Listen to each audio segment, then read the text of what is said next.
No último vídeo, falamos da juventude cabo-verdiana, que cresce cercada pela falta de oportunidades, talentos prontos cheios de potencial, mas sufocados pela exclusão social e institucional. Hoje, vamos aprofundar ainda mais essa realidade, revelando um dos lados menos falados do nosso país: as desigualdades entre as próprias ilhas de Cabo Verde. Existem comunidades que ainda lutam diariamente por água, por acesso à saúde, por transporte, por dignidade. Ilhas esquecidas onde o progresso chega devagar, ou simplesmente não chega. Já deixa o like, se inscreve no canal, e o meu livro está disponível no link da descrição, mas mesmo que não seja ele, leia. Uma página de livro por dia pode mudar tua forma de pensar. A leitura transforma, ela te dá base, te dá consciência. Não tem sensação melhor do que entrar num lugar e entender do que estão falando. Comenta aqui embaixo qual livro você está lendo, ou pretende começar. Ler sobre algo que te toca, que te ensina, é um dos passos mais importantes na vida de qualquer ser humano. A história das desigualdades entre as ilhas de Cabo Verde não começou ontem, nem com a independência. Ela é antiga, profundamente enraizada nos alicerces do próprio arquipélago, construída desde os tempos coloniais, mantida por dinâmicas de centralização e exclusão que se perpetuam com novas roupagens até os dias de hoje. Entender essa história é essencial para compreender por que, em pleno século XXI, ainda há cabo-verdianos que vivem sem acesso básico à saúde, à educação de qualidade ou a oportunidades reais de desenvolvimento, simplesmente porque nasceram na ilha errada. Durante o período colonial português, o arquipélago de Cabo Verde foi organizado não como um conjunto de ilhas com identidades próprias e necessidades específicas, mas como um entreposto estratégico do Império. Desde o início da colonização, em meados do século XV, algumas ilhas foram escolhidas para desempenhar funções centrais no projeto colonial. Ilhas como Santiago, com a cidade da Ribeira Grande, hoje Cidade Velha, e posteriormente São Vicente e Sal, foram transformadas em polos administrativos, comerciais ou de apoio logístico. Já outras ilhas como Maio, Brava, São Nicolau ou Santo Antão foram deixadas em segundo plano, relegadas a papéis marginais com muito menos investimento, atenção ou infraestrutura. Essa lógica de centralização não foi neutra.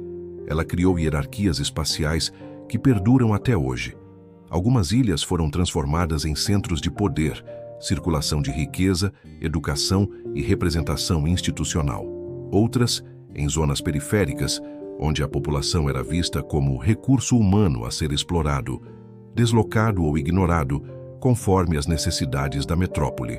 Durante séculos, o investimento em infraestrutura básica, como portos, estradas, escolas ou unidades de saúde, foi concentrado nas ilhas consideradas mais úteis para os interesses coloniais.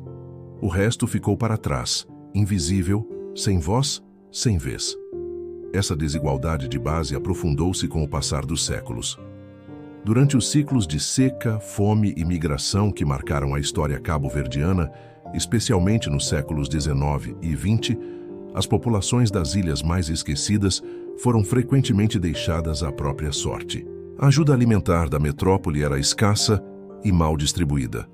A política de mobilidade entre ilhas era precária, e mesmo após o fim da escravidão, estruturas de dominação e exclusão continuaram operando sob outras formas: o favoritismo regional, o clientelismo político, o isolamento geográfico e o abandono programado.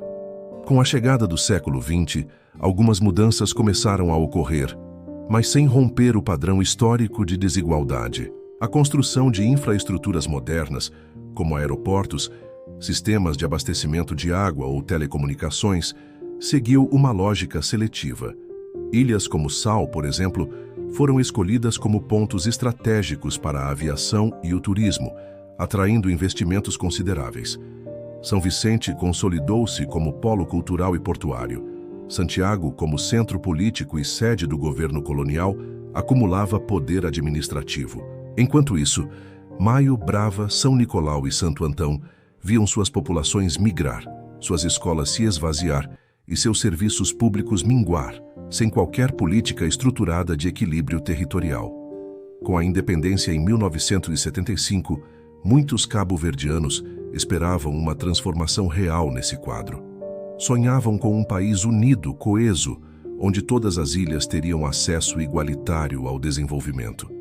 Mas o que se viu foi a continuidade e, em certos aspectos, o aprofundamento das desigualdades regionais. O Estado recém-independente teve que lidar com enormes desafios: escassez de recursos, herança colonial, instabilidade internacional.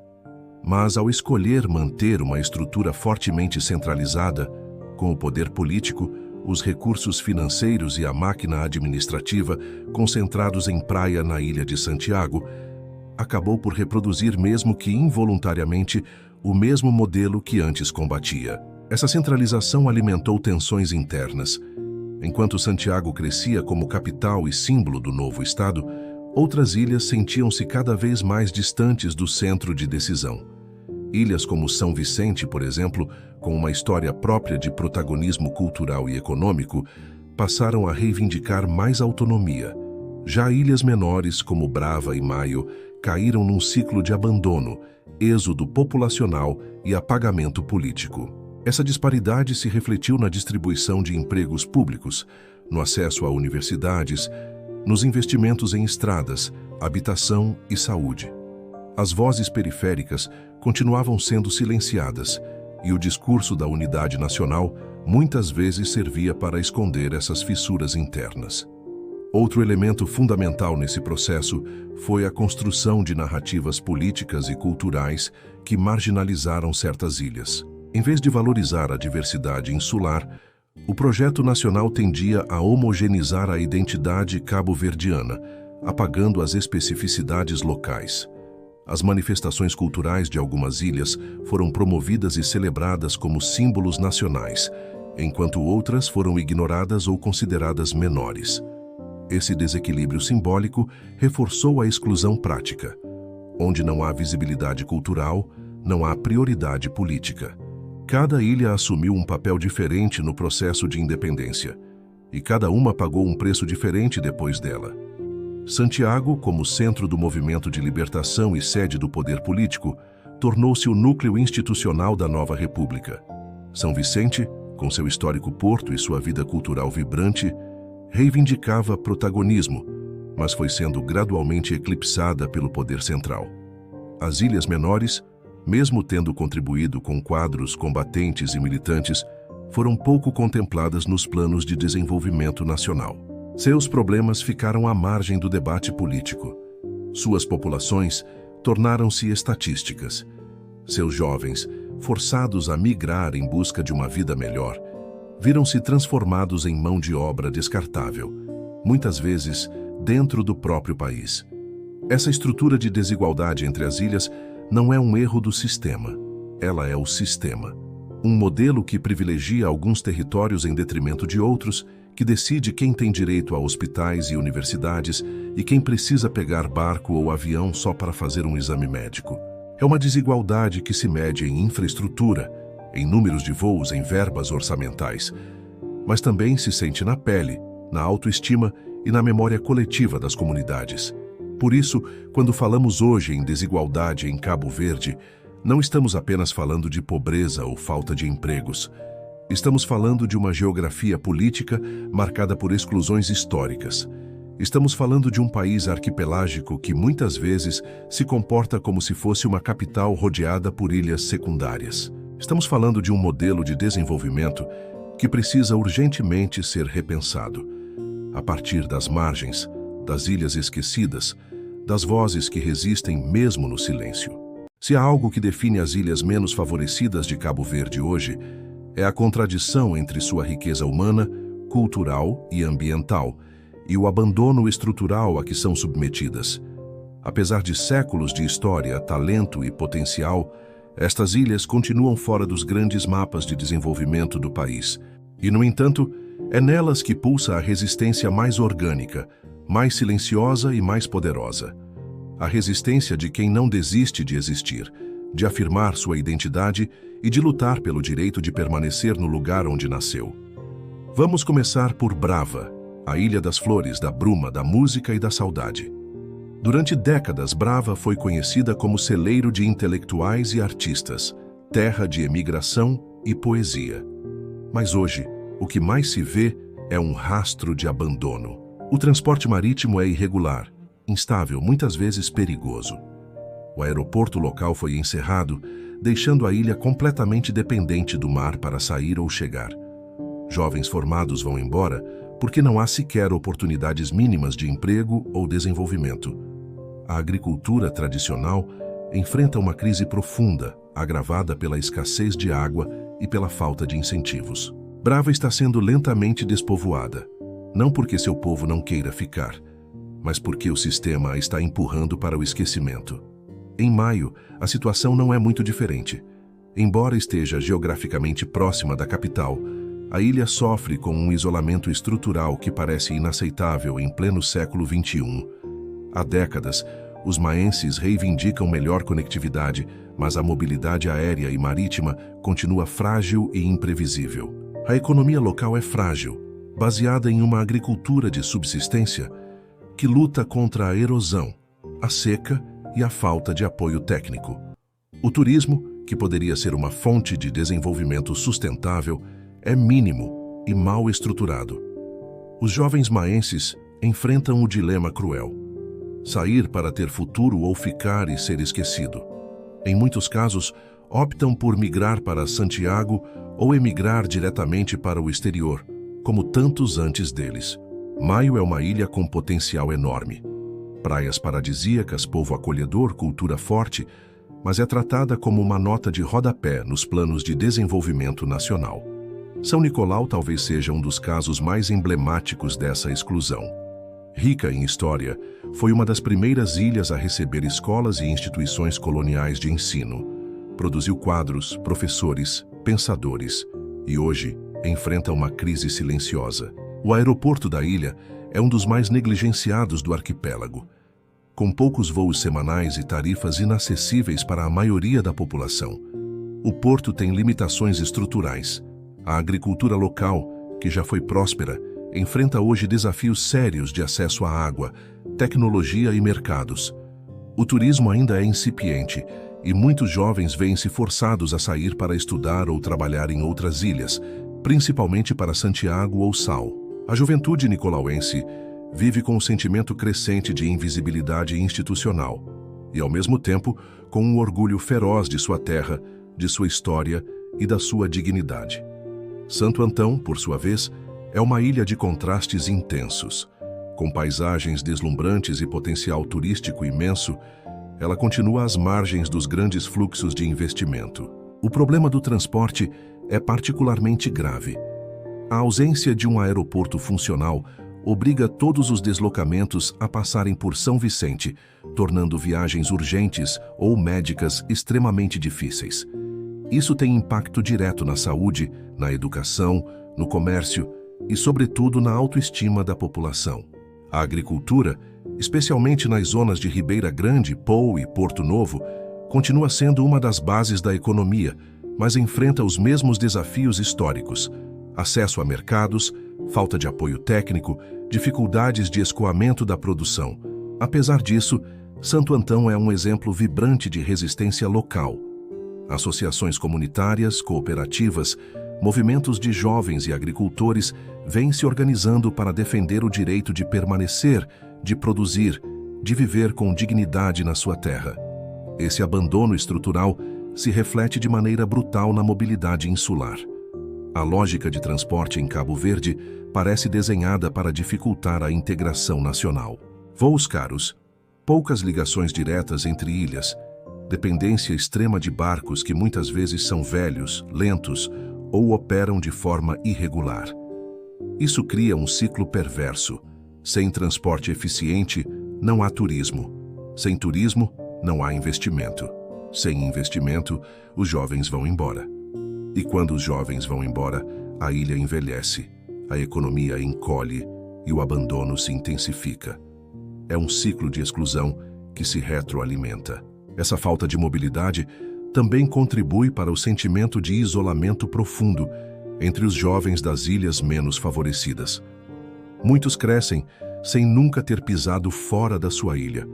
Outros vão estudar fora e não voltam, porque sabem que não há como construir carreira ou família num lugar sem serviços básicos.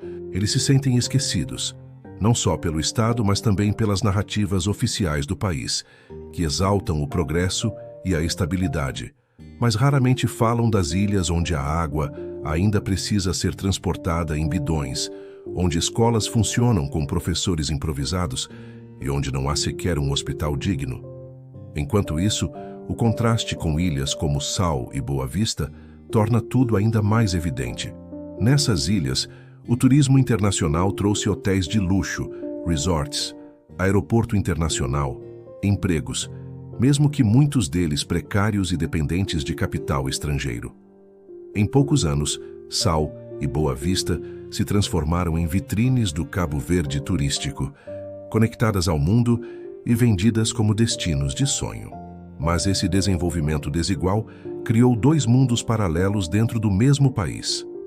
Um mundo onde circulam turistas, investidores, dólares e visibilidade internacional. E outro onde reina o silêncio, a frustração e a ausência do Estado. Apesar de tudo isso, as Ilhas Esquecidas não estão paradas. Elas resistem.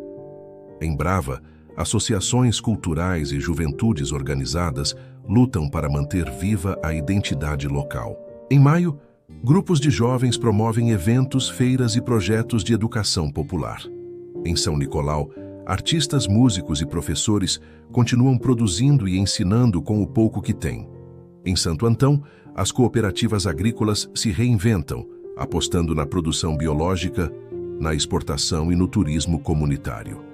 Em todas essas ilhas, há iniciativas locais que desafiam a lógica do abandono. Pessoas comuns que se organizam, reivindicam, pressionam e criam soluções a partir das suas próprias realidades. Essa resistência local é talvez a maior força que Cabo Verde tem, porque ela nasce da dor, da ausência e da esperança. Ela mostra que um outro país é possível, mas só se escutarmos, reconhecermos e investirmos nas ilhas que sempre ficaram à margem. E a juventude tem um papel central nisso tudo. São eles, os jovens das ilhas, que estão começando a questionar as promessas não cumpridas da independência, a denunciar as ausências do Estado, a construir espaços de voz e ação. Muitos sentem raiva, frustração, cansaço, mas também sentem amor pela sua terra. E esse amor é revolucionário. Ele é o motor das pequenas e grandes mudanças que estão por vir. Se há uma lição que podemos tirar de tudo o que vimos até agora, é que Cabo Verde precisa se reencontrar consigo mesmo. Um país arquipelágico como o nosso não pode continuar a existir com políticas pensadas apenas a partir de um centro, como se todas as ilhas fossem iguais, ou como se algumas simplesmente não existissem. O futuro de Cabo Verde não será verdadeiramente sustentável, justo ou digno enquanto não houver um projeto real de descentralização, onde cada ilha tenha não apenas voz, mas também autonomia para definir seus próprios caminhos de desenvolvimento. Isso exige mais do que promessas. Exige redistribuição de investimentos, mudança no desenho institucional e coragem política para enfrentar os privilégios históricos. Significa olhar para Brava, Maio, São Nicolau, Santo Antão e tantas outras ilhas com o mesmo senso de urgência com que se olha para o Sal, Boa Vista ou Santiago. Significa compreender que a coesão nacional não nasce da homogeneidade, mas sim do respeito às diferenças e do reconhecimento de cada realidade local como parte legítima do todo. A justiça territorial em Cabo Verde passa por integrar, de fato, as ilhas esquecidas ao desenvolvimento do país. Passa por garantir mobilidade digna entre as ilhas, por implementar políticas públicas que levem em conta a especificidade de cada território. Passa por ouvir quem está nas margens, e não apenas quem ocupa os palcos.